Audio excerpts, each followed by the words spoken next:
the Old Testament when Moses went up onto Mount Sinai and he brought down the tablets, the 10 Commandments. In the lower right-hand corner, written in English, is the words therapeutic fibbing is okay.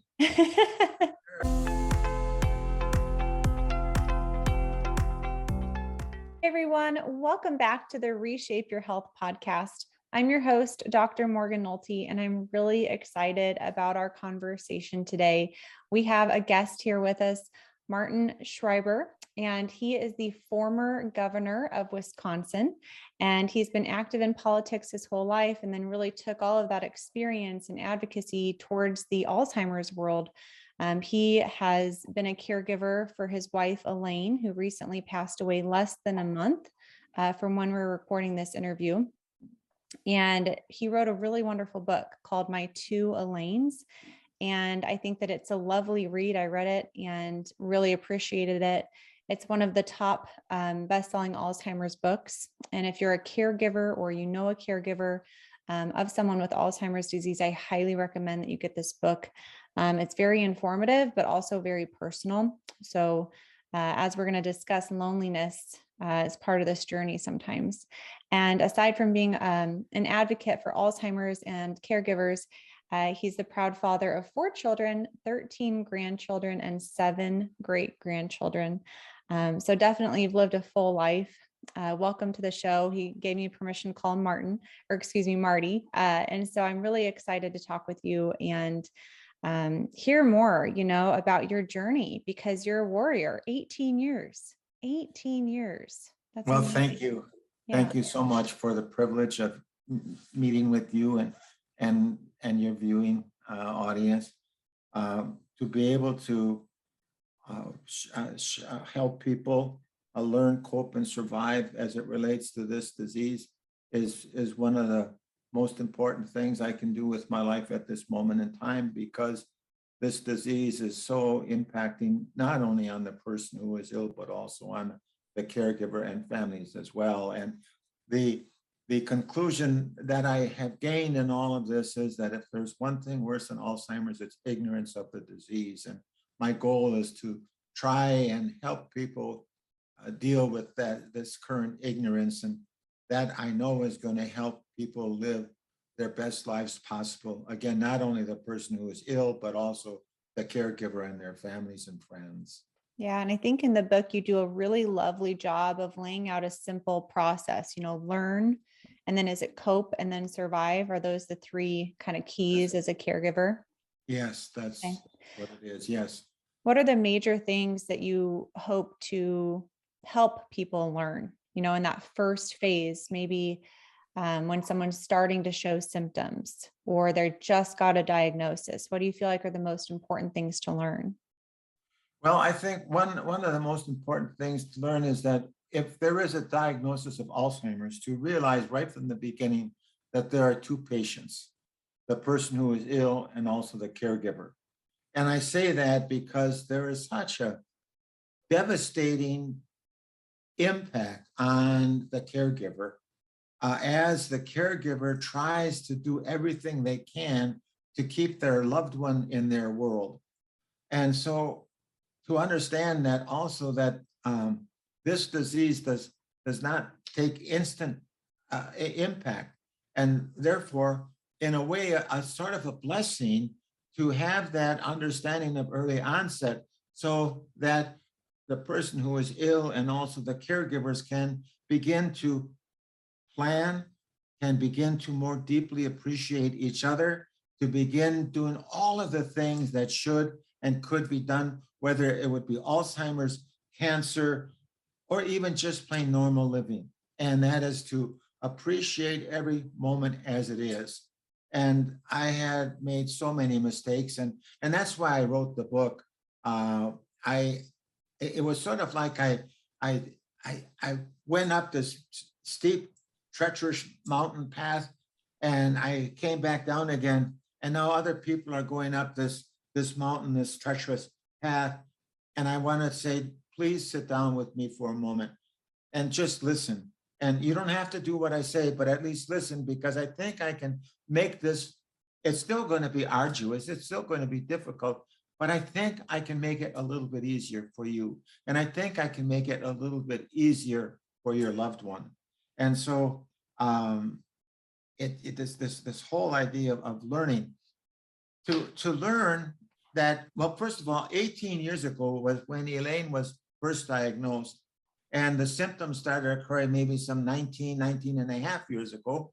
But at that moment in time, 18 years ago, Alzheimer's could not be cured, delayed, or prevented. Now we travel forward 18 years to today, May of 2022, and hundreds of millions of dollars have been spent on research. It still cannot be cured, delayed, or prevented. And so we have to understand that we cannot take this disease head on and fight it. But what we can do is better understand this disease so we can help our loved one better cope, and so that we ourselves can better cope. And because of us being able to cope, we then can survive. And survive takes on a very important point, because caregivers, some of them, die before their loved ones. And they die before their loved ones because the emotional impact of depression and grieving, and how the idea of not being able to help your loved one and see them die a little bit every day, that takes a terrific emotional toll. And that in turn then helps the body deteriorate, and thereby causes either more significant illness for the caregiver, or even the passing before their loved one. Right. And I think you did such a beautiful job outlining the vulnerability of your own story, especially the emotional and physical toll. You talked about how you gained weight. You talked about, I don't think it was you that said it, but in the interviews at the end of your book, someone had alluded to the fact that you'd been to the hospital a couple of times because of the stress and health deterioration from your caregiving role. And I think the most poignant line in the book that I remember was, I was a widower with a wife. And I think that took a lot of courage to write. Well, I tell you, I looked, when Elaine was first diagnosed, I went to the bookstore and I looked up Alzheimer's, and I saw so many different books. And I looked and paged through them, and not one of them did I feel actually was able to grip me, so to speak, so I would become involved in helping make some smarter decisions. And there were some outstanding technical books, there were outstanding other kinds of books, but nothing that I felt could really help the caregiver understand, and also help their families understand what they're going through. Now, one point that one situation I came up with, I wrote the book, and I'm feeling so proud of myself. You know, I told my story, but lo and behold, about 3 to 4 weeks before we're ready to go to print, I find a series of notes and journals that Elaine had been keeping since her diagnosis. And I think what is so important then is for us to get an insight into what is going on in the heart and in the mind of someone who has been diagnosed with Alzheimer's. And I want you to know that Elaine and I had prayed together, and we had cried together, but never did I understand the courage that it takes to be diagnosed with this illness and go forward. I mean, if we think about it, to understand that, you know, our memory is going to be fading and then disappear, what is going to happen to me? How am I going to be taken care of, and so on. And that helped me understand how important it is for caregivers to take care of themselves. And if we can imagine, for example, if we're on a cruise and someone falls overboard and we throw them a lifeline, well, if that lifeline is frayed and they grab onto it and it breaks, what good does any of that do? And what happens is, because caregivers don't understand this disease, we don't know how to deal with it, and that causes so much guilt and emotional stress and strain that we become like a frayed lifeline. And we want to help our loved one. And the more that we get into it, the more we try, the more we become afraid. And the more afraid we become, the less capable we are helping our loved one. And it's a circle. And we've just got to step back and say, wait a minute. If I really love my wife, and if I really love my family, I, the caregiver, have to take care of myself. And if I don't do it, I'm doing a disservice to my loved one and to my family, because I'm hurting my chance to not only help my wife live her best life possible, but to help my children and grandchildren and great grandchildren live their best lives possible. Yeah. And there's so many things to unpack from what you just said. And I'll start by my appreciation for Elaine's own words. And they were not always gracious words to you. It's like sometimes, oh, Marty's trying to control me. And so she definitely felt that sense of decline and frustration in the fact that she wasn't making the decisions that were maybe always in her best interest and her best safety, regarding like getting lost, or you talk about like hiding, money in a sock when you guys were on vacation and then you couldn't find the money. And I loved hearing her insights. So there was so much love and appreciation for you, especially at the beginning and some, throughout, but then there was some times where you could just tell that tension, was there between her and her diagnosis and the inevitable outcome of memory loss. It's also a really good analogy of the frayed lifeline. I liked that a lot.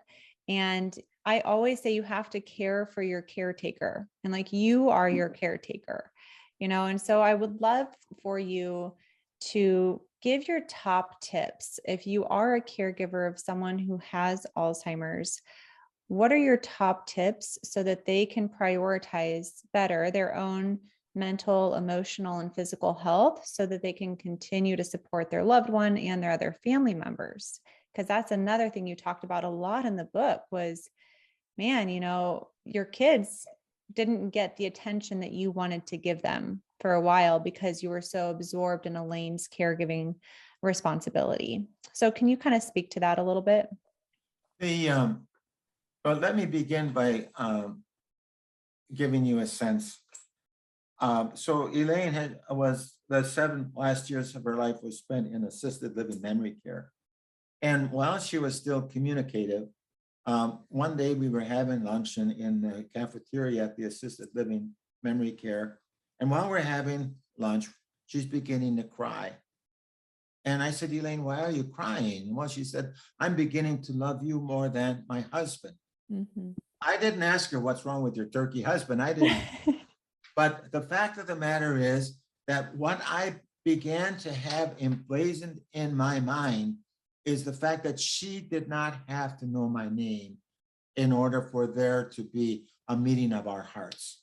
And so if we caregivers can begin to understand that this disease is causing the mind, so to speak, to be broken, and therefore we cannot expect any more from our loved one than we could expect a person who breaks their leg to win the gold medal at the Olympics, because they are indeed handicapped. And so I think the first thing to emphasize for caregivers is to get it in your head that you cannot and you must not do this alone. Make sure that you get supportive help, either, for example, through the Alzheimer's Association or through memory care or through seminars to better understand this disease. And I'll tell you why that is so important. Let's put it this way. One of the very important things that we have to do is to get to the point where we let go of this person who once was, so we can embrace the person who now is. As long as I tried to keep Elaine in my world, Elaine, it didn't happen on a Wednesday, it happened on a Thursday. It wasn't the Smiths, it was the Joneses. And no, that was not the way it was supposed to be, and so forth. That is absolutely wrong. And the point is to join her world. And so she asked me once in this journey, how are my parents? Well, I said, Elaine, I said, your parents are both dead. The shock on her face when she realized that her mom and dad had died. Maybe she didn't even go to the funeral, not much less have a chance to say goodbye or even just acknowledge it. I promised myself I would never put her through that again. Yeah. And so now, then later she asked me, how are my parents? I said, Elaine, you're doing well. I said, your mom is happy. She's likes working at church. Your dad likes his sports. That's doing so good. Oh, Elaine said, that makes me feel so happy. Well, that's called therapeutic fibbing. Yes. Therapeutic fibbing. And I want you to know now, if you and I go to the Old Testament, when Moses went up onto Mount Sinai and he brought down the tablets, the 10 Commandments, in the lower right-hand corner, written in English, is the words therapeutic fibbing is okay. Therapeutic fibbing is advised. And I think I'm pretty sure that it's there. In fact, if anybody finds the tablets, I know that they're going to see that. But this idea of joining their world becomes so important because, if you, like you said, the transition that Elaine was going through from being a normal individual and brain thought process to go into the Alzheimer's, that's such a very, very difficult transition. And to know that you're doing that, but then to be argued with all the time and to say, no, you can't have another cookie. So 9 o'clock in the morning, Elaine says, I want a glass of wine. Well, the typical answer is, no, you can't have a glass of wine. It's 9 o'clock in the morning. Well, the answer really is, do you want red wine or white wine? Do you want it in a tall glass or do you want it in a smaller glass? Do you, for example, want to drink it with your sisters or should we invite the neighbors over? Redirection. Yes. So I want another cookie or I want another blanket or I want another this. Maybe if the redirection does not work, what is wrong with someone having a glass of wine at 9 o'clock in the morning if they do not know it's morning, noon, or night anyway? And so the importance then for the caregiver is to just know that you can't do it alone, but also to understand the importance of joining their world. And you can do that through the therapeutic fibbing. You can do that through redirection, but also understand you can't fight this disease. If an Alzheimer's patient decides they don't want to do something, their wild horses aren't going to make them do it. And that's where the redirection and the therapeutic to help reduce that tension and that anxiety. Yeah. As I was reading this book, those were actually three big takeaways: the get help, redirection, and therapeutic fibbing. I have a almost 4-year-old son and an almost 2-year-old daughter. And I saw so many parallels between, learning to be a parent, learning the skill of redirection, learning the skill of therapeutic fibbing, in parallel to the skill of learning to be a caregiver. However, as you alluded to in the book, you have a few decades on me, and the sleep deprivation and the constant worry about your loved one, and you have to keep an eye on them all the time. That takes a harder toll on someone, who's in their 6th, 7th, or 8th decade than it does, for someone maybe in their 2nd or 3rd or 4th decade of life. But I really saw so many parallels there between how we communicate with a toddler. We enter in their world. For example, a really good example is when I want my son to clean his room or something. I'll always say, I think, Superman can clean his room in a couple minutes. Do you think that you can clean your room as fast as Superman? It's therapeutic fibbing. It's entering his world of, superhumans and whatever, and it gets the job done versus, hey, go clean your room. So it's how you message it. And then I also wanted to tell you a quick story of the first time that I remember having an encounter as a physical therapist with someone with Alzheimer's in a memory support care facility. And she asked me, hey, where's my husband? And I said, I'm not sure. I was so fresh, so new. And I went to one of the certified nursing assistants. And I said, so-and-so would like her husband. And she said that he's out here somewhere, but I'm not familiar with her. This is the first time I saw her. And she asks for her husband all the time, and he passed away a long time ago. And so then I was faced with that situation of, do I break it to this person that her husband passed away, just like you broke it to Elaine that her parents passed away? Or do I just enter in her world and say, he went out for something, but he'll be back soon? and how much more comfort does that give the person with Alzheimer's or dementia versus trying to get them to enter in our story.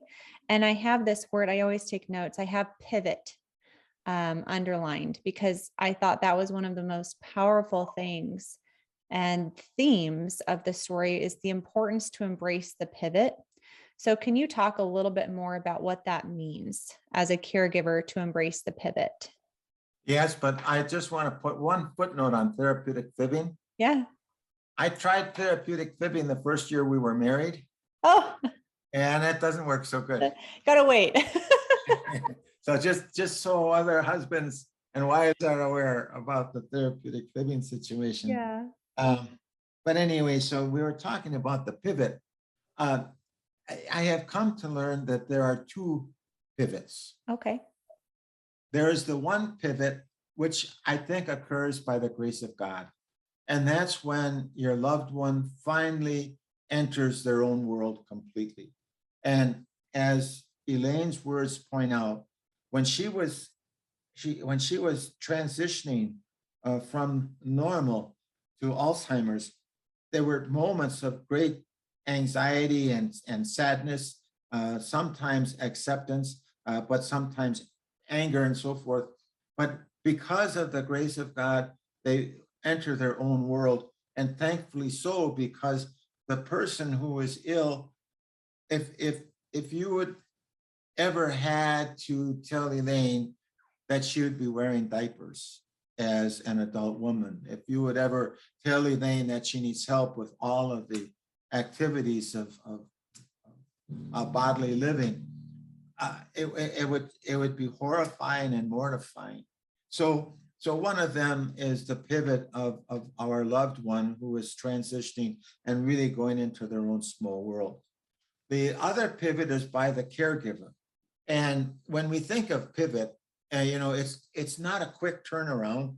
And sometimes it's almost like a ratchet, go a little bit here and then you pop back a little bit here. And so, but what happens is the pivoting is getting to the point where I, as a caregiver, loved one, let go of the person who once was, so we now can embrace the person who now is. And it, as I said, it doesn't happen in one big emotional swing. It's a little bit every moment. And that pivoting also is a factor in the whole process of unacknowledged grieving. Because as you make that pivot, as you get to the point of accepting this person who now is and letting go of this person who once was, that's like a passing, like grieving. Yeah. I have a friend who retired, and he had dinner one night and he laid on the couch and a massive heart attack and he died just instantly. And so there was a funeral. People came by to express their sympathy. There was a cemetery and there was closure. What we caregivers don't understand is that we never get closure. In other words, we see a little bit of our loved one die, maybe a little bit every day, and we see that, and we don't really realize that because we're losing, we're also feeling an unacknowledged or anticipatory grief.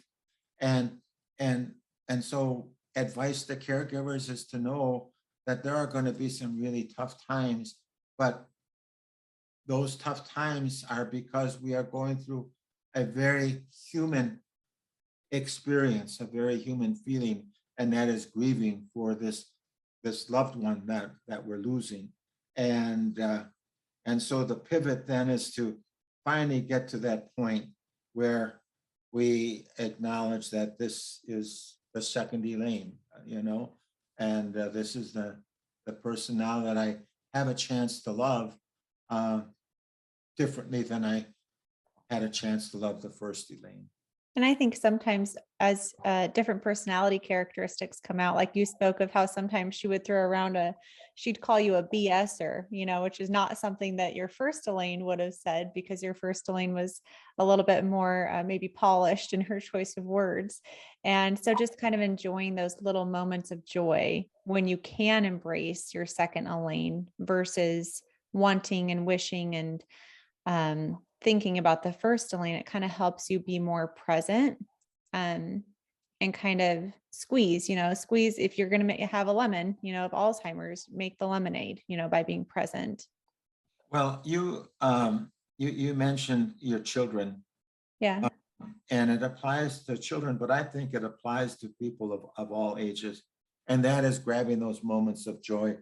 When Elaine was diagnosed as some 18 years ago, the doctor says there are 4 things that we should be doing. One is the drugs of Numenda and Aricept, never to stop the disease, but maybe delay the symptoms. Then next, socialization, that's important. And then next, exercise. And then next, a glass of red wine every evening. Well, Elaine got 4 weeks ahead with the glass of red wine every evening, and she got 3 weeks behind in the walking. But so I then was going to do my job in walking with Elaine, because that's important. Yep. So we would be walking and we'd say, oh, look at that beautiful flower. Come on, Elaine, I've got a half an hour to do this. Well, look at that beautiful bird. No, come. In other words, what happens in life is we become so focused on the end, on the arriving, that we don't spend enough time on the journey. And so because your loved one has Alzheimer's, that does not mean that you cannot experience moments of joy. And I can tell you, once I began to understand that, Elaine and I would sit for a long time at the assisted living facility, and we'd be looking out at the trees and watching how the leaves would flutter, and maybe seeing a bird or maybe seeing a squirrel. And I do say holding hands and being together just close was as good as if we'd have both been normal in the Swiss Alps watching some a beautiful mountain scene. Yeah. And so same thing with the children or the grandchildren or whomever you're with, to understand that there are these very precious moments that you like a gift, and you can't shove it aside because it's such a valuable gift, and maybe not as many as we would like to have in coming, but at least those gifts are there. Yeah. And before we hit record, you said, I believe that your father said, never rush to meet the future. That's correct. And I use that, but with as we're talking now, again, not rushing to meet the future, I think underscores the fact of knowing that the journey is maybe as important as the arriving. And I mentioned that not rushing to meet the future when I told you how fortunate I felt that Elaine's passing was. She passed away in her sleep. And during COVID, I was so worried that she would get COVID and she would maybe, die with terrific problems with breathing, or who knows, she might, like some Alzheimer's patients, forget how to swallow and therefore just a slow starvation. And so by the grace of God, it went peacefully. And so my dad was once again proven correct. You don't rush to meet the future, but again, it's the journey rather than worrying about the arrival. Yeah, I think that's so beautiful. And I think it's beautiful no matter what people are facing, Alzheimer's or another condition that is a struggle. We have a good family friend who's going through cancer treatments right now, and it's a similar thing. I wanted to ask you about the caregiver's poison, I thought, wow, he is so courageous to talk about this. And specifically, I think it was also so interesting to hear a man's perspective as a male caregiver. So can you talk about what maybe some of the missteps along the way? I concluded that all of the beer that's brewed and all of the liquor that is distilled and all of the armies marching and all of the Navy sailing is not going to stop this disease. And so, again, this comes under the heading of making sure that caregivers understand they cannot and should not do it alone. Mhm. Because in trying to do it alone, you look for ways to get by. You look for crutches, and alcohol became a big crutch of mine. I could not wait for 5 o'clock in the evening to roll around, because it meant to me that I had just about gotten through another day. And exasperating as it might have been, at least it's now sort of my own closure of the day. And my daughter, wonderful daughter, gave me a book on the benefits of moderate drinking, and it wasn't because I wasn't drinking enough. And so we sort of had a type of intervention to help me understand that I needed help and should get help. But we men, we're sort of stupid. We don't ask for help and directions, Yeah. and I was on the football team, and I was the governor of Wisconsin, so I'm not going to ask for help. I think it takes more courage and more strength to ask for help, because if you ask for help, it means that you are trying to do your best. If you don't ask for help, it means sort of like you're giving up. And one of the points that I learned, and I want to just digress for a moment, but it was my health was failing. I couldn't sleep at night, afraid Elaine was going to go out into the street and who knows what kind of challenges, and I wasn't eating right, and I wasn't getting a decent exercise and so forth. And I was getting irrationally irritable. Mm-hmm. So I'm meeting with my counselor, and I said to my counselor, I cannot see putting Elaine into a home, into a nursing home, and the key word they're putting. And she says, you're not putting Elaine anyplace. She said, what you are doing is giving Elaine an opportunity to be who she is now. And then further asking me, the counselor asked me, can Marty Schreiber's 24/7 nursing home take care of Elaine? Well, the answer to that is no. I was becoming fatigued. I was not a very good caregiver towards the end, because it was so strung out emotionally. And so what I concluded was, I was the proud person who was going to fight the disease. I was not the caring, compassionate kind of person who was thinking about what is best for my wife, Elaine. And so my counselor helped point out that when you make the decision for assisted living, memory care, nursing home, it's like a balance scale, the scales of justice. And what on the one side is the health and well-being of the person who is ill, and on the other scale, the health and well-being of the caregiver. When either of those get out of line, where either of those sides are threatened, it's time to go into assisted living. It's a difficult decision. It's a horrible decision. But I want you to know that because I made that decision, I became a better father and a better grandparent, and also a better caregiver for Elaine. And also her life was better, because she was now able to have people help her who were fresh, Yes. after three shifts a day and so forth. So And those, it's safe, like just from a safety standpoint. If someone's wandering a lot, I mean, I think that you mentioned a condo in Florida, maybe that was kind of by a busy street, or something like that, where if you're in a memory care facility, they can wander around, and it's a locked facility, and they can't put themselves in danger. and that's a very comforting thing for a caregiver to know.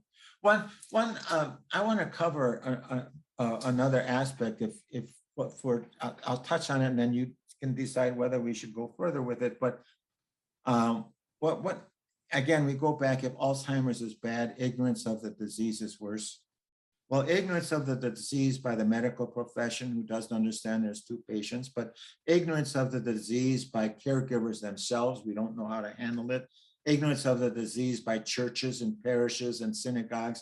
Ignorance of the disease by lawyers and bankers and so forth, but also ignorance of the disease by friends. So what happens is you're in the process of caregiving and you see things going on in your loved one's life that other people don't see. And so you sort of talk about Alzheimer's and they don't see anything wrong with your Mhm. because it doesn't always surface on the top. But then as things progress, now let's just assume hypothetically, Elaine and I had friends maybe for 40, 50 years. And with those friends, we took our families canoeing and camping.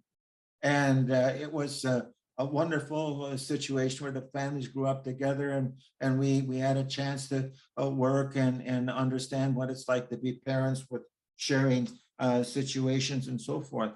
And so now what connected us was canoeing and camping. And now all of a sudden, there's no canoeing and camping on our side, canoeing and camping here, but Alzheimer's on this side. Because people are ignorant of this disease, friends don't know how to handle it. Yep. On top of going through the anxiety as a caregiver, and also the person, our loved one, knowing that they're in this process of moving into the forgetful stages of this disease. So what happens is because our friends don't know about it, they stay away. And then you end up being like you're deserted. You're deserted by your friends, and all of a sudden you even have a greater kind of challenge because you feel so alone. And so had I been smarter, I would have tried to have my friends understand more about this disease. I would have asked for help. I would have asked for their understanding. Now, if you are a friend of a caregiver, one of the finest things you can do for them to simply acknowledge what they're going through. That would be one of the most important things you could do. Well, then can follow, can I cut your grass, or can I go pick up medications, or can I do whatever. But not generally, well, let me know what I can do for you. We'll never ask for help. Mhm. So That's a good point. What can I do for you? Nothing. So instead, will you give some of maybe that was actually my next question. So it was perfect that you moved this direction. Simple things that you can do to support a caregiver was going to be my next question. And what did you find most helpful specifically from your children?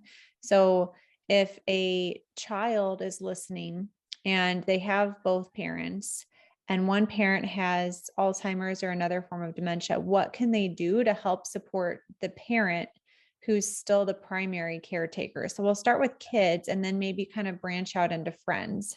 sure. Well, the most important thing I think would be for the children to understand the situation. And I was extremely fortunate. And what happens many times is because we are a society and where children move and live different parts of the country. Again, as I said before, that sometimes friends are not aware of the Alzheimer's situation. Sometimes children are not aware of the Alzheimer's situation. So it's incumbent upon the caregiver to share with their children what is happening. And if the children don't really think that they know what mom or dad is talking about, they should come and live with the parents for a little bit so they can actually see what is happening. But I think support, acknowledgement. Yes, dad, we know it's tough, and what can we do to help, or just tell us what you want, and so on. So uh, here is another mistake that I made. I told you I wrote the book, and then I told you that I found Elaine's notes. I did not, through this process, really sit down with my children and ask them how they are feeling. And it's one thing to ask the question, well, what can children do for me? But also the important question is, what can I, as a caregiver, do for our children? And that is, if Alzheimer's is bad, ignorance of the disease is worse. So to try and help them understand what is happening in the mind of this person, that we can't change it no matter what we do. And therefore we've got to learn to therapeutically fib, we have to learn how to redirect, we have to learn how to be more patient, and so on. So children, ask your mom or dad how things are going. Try and understand exactly what the situation is. And if you have a different viewpoint than your mom or dad has, try and get closer to the situation so they and you can feel very comfortable that you're both understanding what the health situation is. Yeah. And so I think then, we go into the fact that friends, basically the same thing, because, this is something I learned also, that I do not have the right to dictate to anyone how they must handle this disease when their loved one has Alzheimer's. And because everybody chooses to handle this a different way. And sometimes people handle it in a way which I thought, how could you, do you care if Elaine dies? I mean, should I call you if Elaine dies? And what do you mean? Of course you should. And so, well, it's funny, you don't seem to care while she's alive. So what that is just a dramatic head conversation I'm having. But the people who at times would seem to be far removed, all of a sudden at times come forth and offer a new kind of help and a new kind of support. So I had to learn how to be patient with people who I thought should be more involved in being aware and being understanding and visiting and so forth. And one of the things that we have to do is let go. We have to let go of these preconceived ideas of what we think others should be doing, and focus on how do we make our journey, making sure that we can live the best lives possible. Yeah, I think that's really important, like you said, because I think a lot of the disappointment that people experience are based on, as you said, preconceived notions or preconceived expectations of how they should be acting, and in ourselves, right? Like you talk a lot about that in the book, is giving yourself grace, letting go of the guilt, of moving Elaine to somewhere where they could provide the care that she needed at that stage. And that was based on, you said the statement, I will never, quote unquote, put her in a home. I'll never put, and then you have guilt associated when you get to that stage when maybe you need to do that. So, relieving the expectations of others, but also of yourself, I think was a really important message from the book. I wanted to touch on another question here, because did you say that she lived there for 7 years? That's correct, yes. Just with my experience from geriatric physical therapy, sometimes when a loved one is in a facility, it doesn't always go as planned. Sometimes there's concerns about the care being provided or the quality of care. And so what's your advice to caretakers and family members to have a really collaborative approach between, the former primary caretaker and the new primary caretakers? Or I don't want to change that role from primary caretaker, because I always feel like you still are and the family, still is, but maybe the people who care for them the majority of the time. How do you approach that new relationship? I think what is so important is that let's call them resident assistants, which is just so we know that we're talking about those people who are on the front line, Mm-hmm. since getting paid what I consider a sultry amount for the love Oh, I know. that Yeah. they give. But I think one of the things that we can do is when we visit our loved one, is to let them know how important we know they are to care for our loved one, and also that we visit. In other words, if and I know that this is not on the forefront of the resident assistants' minds, I know that, but by the same token, if we have a loved one who is in assisted living memory care and nobody comes to see them, well, it could be that, well, if they don't care, maybe we can, take a shortcut here or a shortcut there. And not saying that they would do that, but I think that there is that kind of temptation. So it becomes, I think, extremely important for the resident assistant to know that there is this strong caring about the person who is ill. And this strong caring manifests itself by coming to visit. And even by asking, how best can I spend time with my loved one? Well, they may tell you that, if you can have a smile, that's good enough. Or they don't have to know your name in order for their hearts to touch. Or you can, rub their arm, or you can, sing them a song. But to have the resident assistant feel part of what is going on. And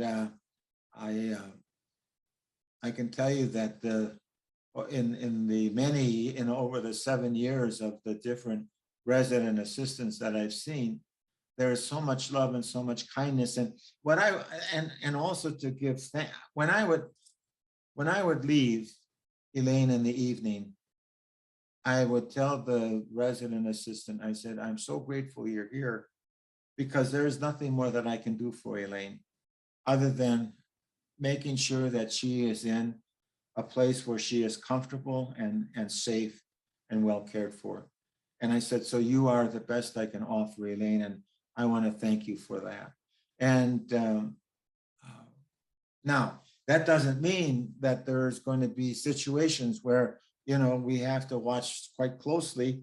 So Elaine was in a Broda chair, which is a magnificent wheelchair, which has all kinds of different positions. And the last 2 years of her life really was only spent from the hospital bed via a sling into a wheelchair, and then via a sling from the wheelchair into the bed. That was her life.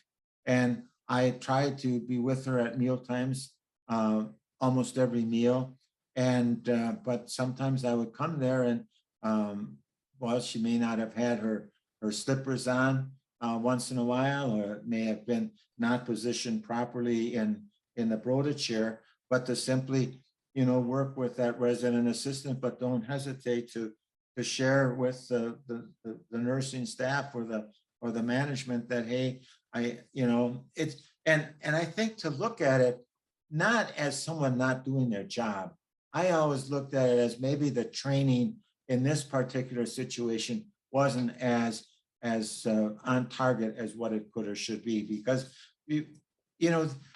these resident assistants, as I said, work for the sultry sum, and the last thing in the world I want to do is discourage them and think that they don't have the talent and the ability and the intellect to do the job. And if they know that people have that kind of confidence in them, I think that they are going to react pretty much accordingly in a positive manner. Yeah, I think that's excellent advice. I really do. I didn't know that she spent the last 2 years of her life going from a hospital bed to, I call them like a tilt in space wheelchair to prevent those Yes. pressure injuries on the bottom. That's a long time.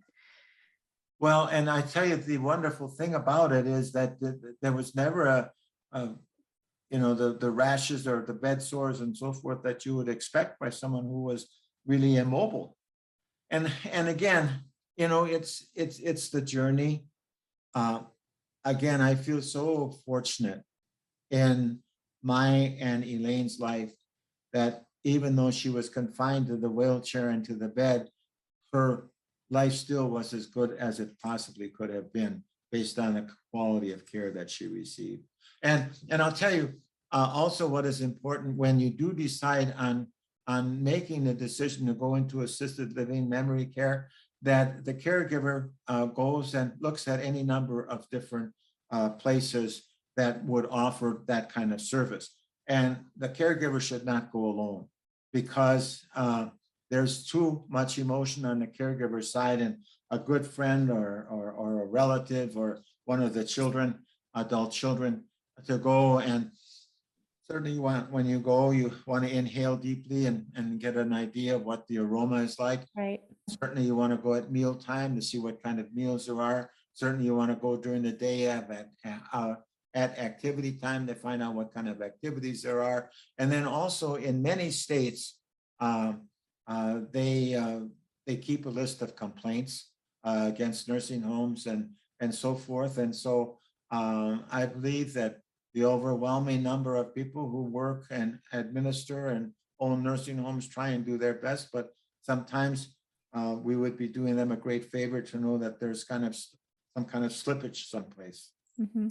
And I can't remember the website exactly. It's something like nursing home care. Like if you were to Google, nursing home care, Medicare comparison, that'll usually pop up that website that Marty's talking about comparing different flags, that they may have against any caretaking. I can't remember, nursing home compare or something like that. Do you know exactly?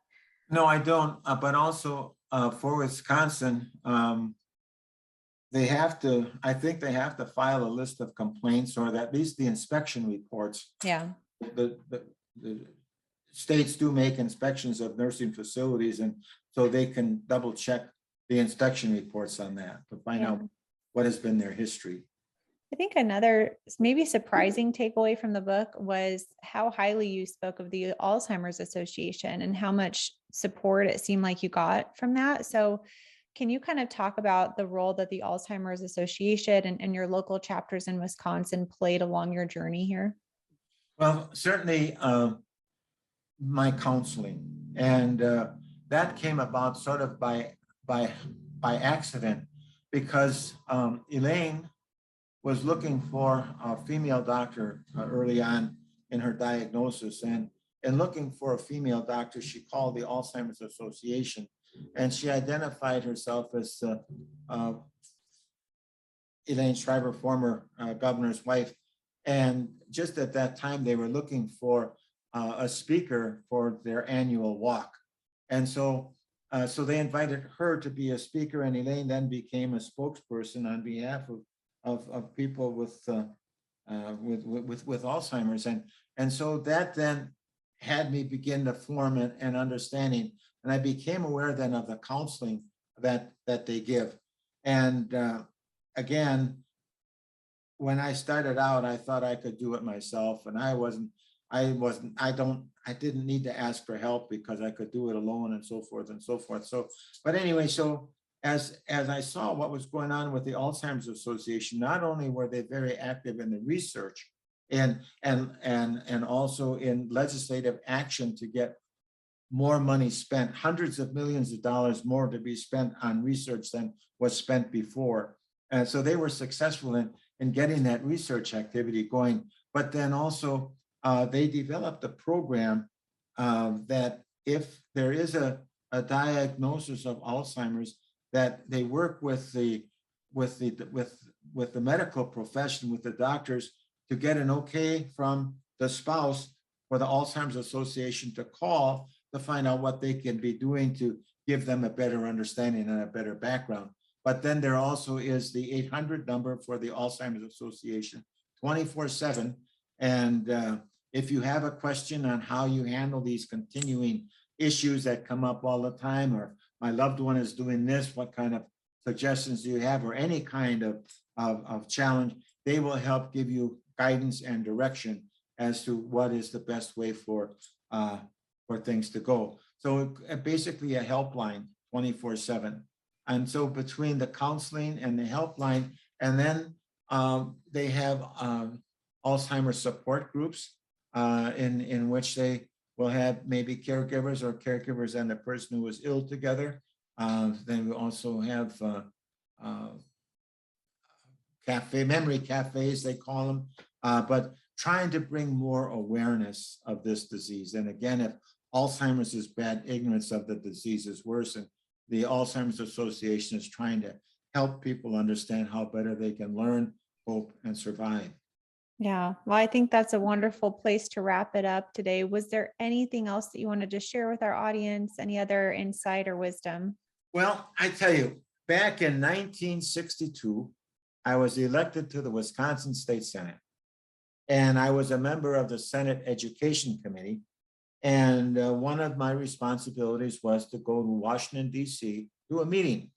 And if you would take a 5:30 airplane out of Milwaukee, you would be able to go to Washington, D.C., go to your meeting and come back the same day, which was my goal.